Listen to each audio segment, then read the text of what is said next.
తెలంగాణలో భక్తుల హృదయాల్లో రాజ్యమేలే దేవుడెవరు తెలుసా? ఆయనే కొమురవెల్లి మల్లన్న. కుమురవెల్లి మల్లన్న పరమశివుని అవతారంగా భావిస్తారు. సిద్దిపేట జిల్లా కొమురవెల్లి గుట్టపై ఆయన ఆలయం లక్షలాది భక్తులతో నిండిపోతుంది.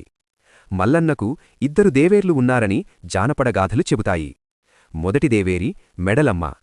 ఆమె రాజసంగా, సంప్రదాయంగా, గౌరవంగా ఉండే దేవి. ఆమె ధర్మాన్ని, పెద్ద మనుషుల వర్గాన్ని సూచిస్తుంది. రెండో దేవేరి గొల్లకేతమ్మ. ఒక గొల్ల కుటుంబానికి చెందిన సాధారణ అమ్మాయి.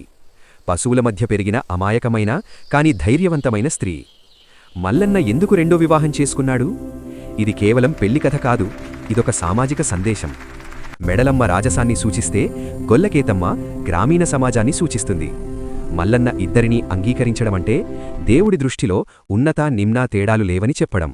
అంటే దేవుడి దృష్టిలో కులం, వర్గం, స్థాయి అనే తేడా ఉండదు, భక్తి ఉంటే చాలు.